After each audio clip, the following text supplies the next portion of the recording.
Hey guys, it's Kelly and welcome back to my channel. Behind me I have a 2022 Kia Sorento SX and we are going to be putting this car to the test to see just how family friendly it is. If this is your first time joining me, I'm Kelly and I'm the car mom. I review cars for moms and for families. I'm a mom and a certified child passenger safety tech. A little bit about the Sorento. She got a redesign in 2021 and it's darling. This is one of, I think, the most underrated three-row SUVs out there. Yes, it's small, but it's incredibly functional. It's a good price point, and the technology and the design is top-notch. So I'm really excited to show you all she has to offer. Make sure you subscribe to my channel and then comment below about which other car tour you want to see next. Let's get started. Okay, so let's start by breaking down the front end of the Sorento. So like I said, a freshened redesign came in 2021, and the car looks beautiful. It very much looks like a Telluride without giving mini Telluride. I definitely think they look like their own models, but of course you're going to see some similar DNA. We've got some really nice daytime running lights right here. All of our headlights casings are here, and then a nice little black, I guess kind of like honeycomb hexagonish looking grille. Of course, the new updated Kia logo looks so fresh. Me and my sister were just talking. It's so crazy. Like when they updated the logo, people didn't love it, and now if I look at a Kia without it, it ages the Kia by like 10 years. So I think Kia is doing a good job staying ahead of the trends, making their cars just look really good. Some hood lines right here, kind of aggressive for being such like a little compact three-row SUV, but I think I like it. It's a really meaty kind of front end. Now on this specific SX trim, we are met with all blacked out elements. I think it looks awesome. Check out these nice 20-inch rims, completely all black. Black paint right here, so like there's no plastic touches on this trim. A nice little design right here, just like a little bit of an indentation, kind of to look like, I guess, an air vent. Not functional, but just kind of gives you something for your eye to catch. Kind of like a gloss black all the way around the window, on the roof rail, and then a little bit of an element right here. I mean, for it being only a black car, it's got some really good contrast. Kia does a good job on their black cars. Their Nightfall edition is incredibly popular across their lineup, and this blacked out Sorento is no exception. And then if you look right here, here's just kind of like that Kia DNA really playing in a role of it. This is like a much shrunken down version of what we find on the Telluride. Just a little bit of texture right there kind of going into the window casing. Looks pretty, so much prettier than it does on the Carnival. I actually think the Sorento is probably one of their best looking vehicles right now. Okay, then we come into some kind of boxy taillights right here. LED taillights look great. And then some Sorento badging and kind of like a more mattish kind of chrome. It's not too bright, but it's also not completely matte. All-wheel drive on this one as well. Love how they tuck the wiper blade up here. I kind of like this additional ledge that's found on the tailgate right here. It's just a well-designed, pretty car. I don't feel like I'm like driving around in a giant rectangle. So I like the exterior. I like the interior more. Let's get into it. Okay, guys, here's a shot of me in the driver's seat of this 2022 Sorento, and we are going to start breaking down some of the elements found up here, talk about the comfort features, the convenient features, and just the overall design. Let's start by kind of breaking down this door panel. Very angular, has a lot going on, a couple different materials used. If you look, we have some nice like little chrome right here with some like kind of like a diamond texture. I kind of like when manufacturers just like add texture to the materials. I think it's a good way to give a car a higher end look without necessarily like adding onto the price points. I love the contrast to it, and I love the fact that I have like a real handle here. Like I can put my hand all the way through it and then pull it back. Side cubbies right here, not looking promising for my Stanley Cup. Again, they are not. It's very thin. It is pretty nice. It's pretty long. It's just thin. I'd like that to be just like a little bit wider. But I like the design of the door panel. I think it looks really pretty. So let's get on the other side and we'll start talking about some of the features. Okay, the beautiful interior does not stop on the door panel. So this car has an MSRP of $41,000, and I feel like I'm in kind of like a luxury car. I'm honestly very, very impressed with the interior design. So if you look, we have a nice complete display right here. Dash is not digital, but I appreciate how they have this like entire built-in element to kind of give it a little bit more cohesive of a look. It doesn't feel separated, it feels together, which really, like, I mean, that kind of stuff's like on a higher end car, so that's impressive. We move down here, we have a lot of this high gloss black material, which is not my favorite because do you like see all those fingerprints? Like, wow. But we do have all of our climate control pulled out of the screen, which I really like. And then we go into this nice kind of like bridge area right here. This feels very Telluride. You can see the cup holders are great based on our two giant cups that are in there. And it just feels very airy and very spacious. My head clearance is really nice. I think really it's a well-designed, functional, small car. Couple things I'm not like loving. I don't love the headliner. I prefer just like a darker headliner, I guess. It just seems a little random. I feel like my kids would get like Cheeto fingers on there, like my spray tan. Like, I don't know. I just like wouldn't want to go there. But besides that, impressed with my head clearance, impressed with the design. And now let's kind of dive into the technology, because Kia does it well. I mean, I talk about it a lot, but Kia and Hyundai really do impress me with the technology that they can bring at such an affordable price point. Okay, so here's kind of what our infotainment screen looks like. So I really think it's incredibly user-friendly. It's very cohesive between all the Hyundai, Kia, and Genesis brands. Like, if you've seen one, you've seen them all. And I've gone kind of more into a deep dive on some of my other videos of these models. But all in all, I think it's very user-friendly. It's got good family-friendly features. Like, we have quiet mode. We've got the Apple CarPlay. We've got Android Auto, navigation. Just a really, like, a lot of good features. It's a customizable display. It's easy to use. I can't say enough good things about the display. Moving down to our air vents, kind of like a fun little design here, kind of like geometric. Like, I don't know, was it like a trapezoid or something? I'm not quite sure what shape that is, but something fun to look at, some little ones here. A little bit of a storage cubby right there with a wireless charger, and then 3 USBs, heated seats, 2 cup holders, a little key holder. Good, quick buttons here right here as well. We have our auto hold.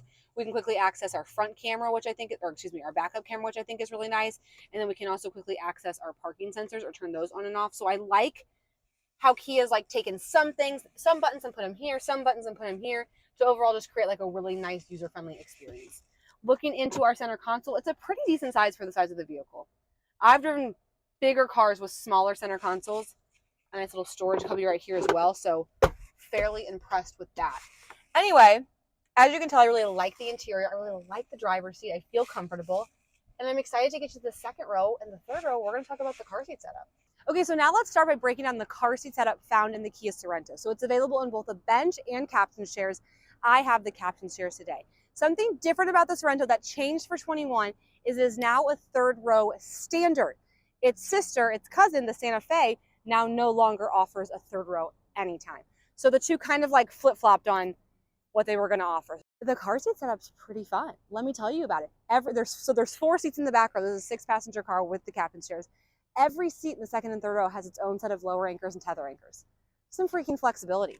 So here we have a forward-facing Kleck FOOMP installed, and I have that seat set for myself. So as you can see, really nice like knee clearance. Like, you could easily have a child go around this forward-facing car seat and get to the third row.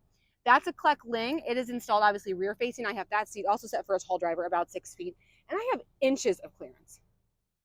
I mean, we just toured a Cadillac XT6, bigger car, less clearance. This vehicle, I think like people think it's so much smaller than it is. It really is comparable to like something like the Toyota Highlander. It's on the smaller end of the midsize SUVs. It's not the size of the Telluride, it's not the size of the Atlas, it's not the size of the Traverse. But it's not that much smaller. I really think they're about the same size as the Highlander. The Highlander would be a hair bigger. I'm into it, people. Okay, here's a shot of me in the second row of the Sorento. This seat clicked all the way forward it can go. So I'm giving the third row as much legroom as I can, and my knees aren't even touching. So like if I go back, I mean, this is a freaking holiday. This is a vacation right here. Amazing clearance. The seats are nice and adjustable. They recline. It feels spacious. I don't feel like I'm on top of this captain's chair next to me. I'm loving it. I have 2 vents right here, and then I have 1 USB. No heated seats. Was expecting heated seats, but that's okay. Anyway, I mean, I'm just like obsessed with the clearance. Love this little double back pocket right here, like for double the storage. That's fun. And check this out. Nothing gets me more excited than a freaking door cup holder.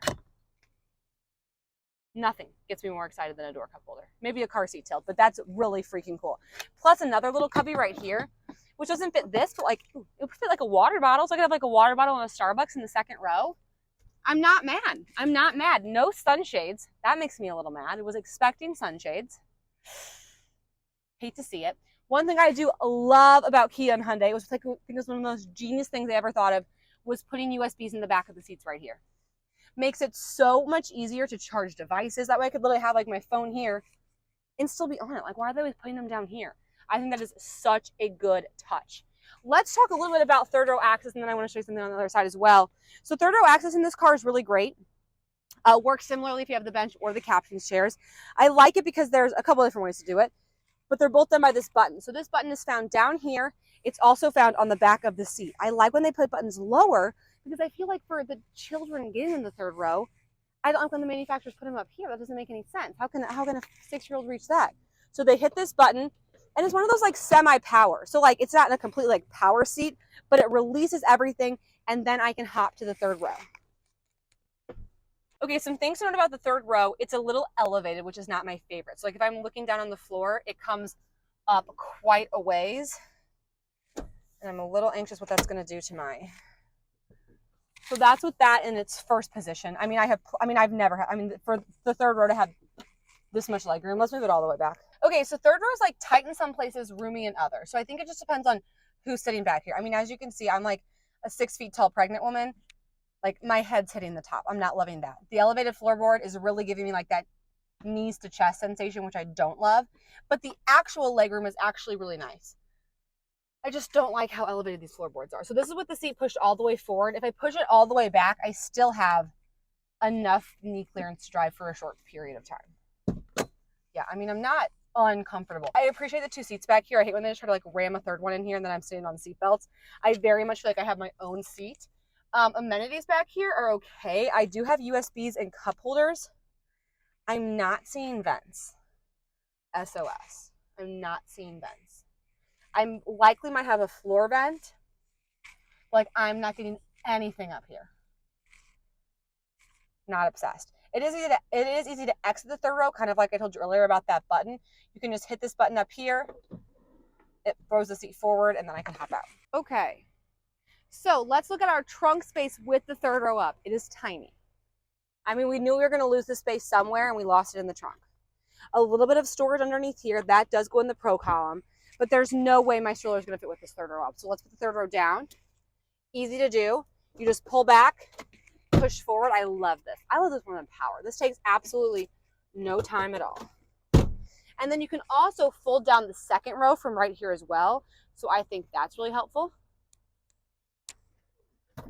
Oops, my headrest got in the way.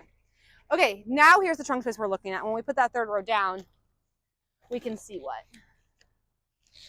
this is Zoe double trim stroller looks like. So obviously plenty of room for it to fit.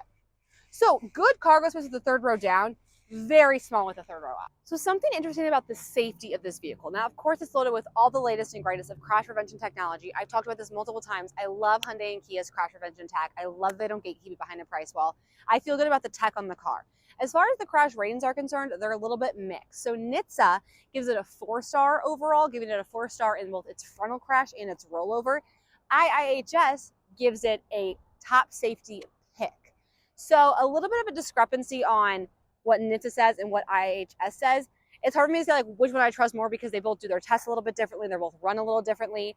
The safety ratings to me, with it having the IIHS top safety pick, I would still feel good about recommending these vehicles, but just wanted to point out the lower NHTSA scores. So anyway, guys, that wraps my tour of this 2022 Kia Sorento. Let's talk about who this car would be perfect for. I feel like this is a great car for a family who's looking to go from like that first maybe Toyota Camry from college or from maybe that like smaller Mazda CX-5 and kind of upgrade into their first little family car. Do I think I would drive this car for 3 kids? No. I think it's just a little too tight with the trunk space without the third row having ventilation. But I think if you have 2 kids and an occasional third row driver, this is a great way to get in a 3-row SUV for an affordable price point. So thank you guys so much for watching, and I'll talk to you next time.